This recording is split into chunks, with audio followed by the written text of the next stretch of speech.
Iran US വെടിനിർത്തൽ ധാരണ ഇന്നോ നാളെയോ ഉണ്ടായേക്കുമെന്ന സൂചന നൽകി US treasury secretary Scott Bessent 30 മുതൽ 60 ദിവസം വരെ നീണ്ടുനിൽക്കുന്ന സമാധാന ധാരണയ്ക്കുള്ള സാധ്യതയാണ് സ്കോട്ട് ബെസന്റ് ചൂണ്ടിക്കാട്ടുന്നത്.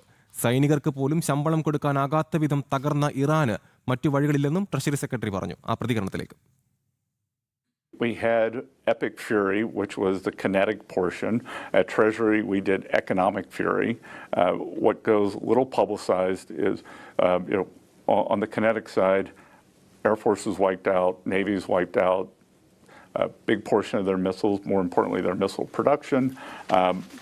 On the economic side, we have them by the throat, and they've got 150, 180% food inflation, not able to pay the troops. So I think shortly, maybe even today, tomorrow, we are going to see an agreement, 30, 60-day ceasefire, and Strait will be open. Energy prices should come down. Yes, വിവരങ്ങളുമായി ഐസൺ ജോസ് ചേരുന്നു. ഐസൺ, ആ പ്രതികരണത്തിൽ പറയുന്നുണ്ട് EPIC fury, economic fury എന്നിങ്ങനെ. അപ്പോൾ ഇറാനെ എല്ലാ തരത്തിലും തകർത്ത് തരിപ്പണമാക്കി കഴിഞ്ഞു. അപ്പോൾ ഇനി ഇറാന് വേറൊരു വഴികളില്ല. അതുകൊണ്ട് തന്നെ വെടിനിർത്തൽ ധാരണ ഇന്നോ നാളെ ഉണ്ടായേക്കുമെന്ന ഒരു സൂചന തന്നെയാണ് ഇപ്പോൾ US treasury secretary Scott Bessent നൽകുന്നത്, അല്ലേ?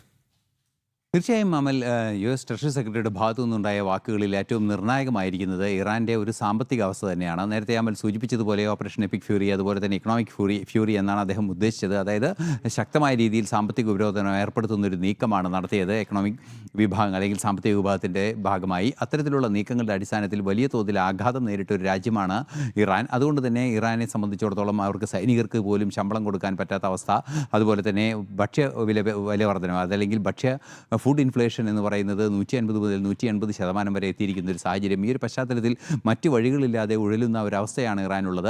ആ ഒരു സാഹചര്യത്തിലാണ് അടിയന്തരമായ ഒരു വെടിനിർത്തൽ ധാരണയിലേക്ക് എത്തുന്നതിനും 30 മുതൽ 60 ദിവസം വരെ നീണ്ടു നിൽക്കുന്ന വെടിനിർത്തൽ ധാരണയ്ക്കുള്ള സാധ്യതയുണ്ടെന്ന ഒരു സൂചനയും അദ്ദേഹം നൽകിയിരിക്കുന്നത്. മറ്റൊരു നിർണായക പരാമർശം കൂടി അദ്ദേഹത്തിൻ്റെ ഭാഗത്തു നിന്നുണ്ടായത് ഹോർമൂസ് പൂർണ്ണമായും തുറക്കുന്നതുൾപ്പെടെയുള്ള നടപടികൾ ഇതിന് പിന്നാലെ ഉണ്ടാകുമെന്നാണ് പ്രതീക്ഷിക്കുന്നതെന്നാണ്.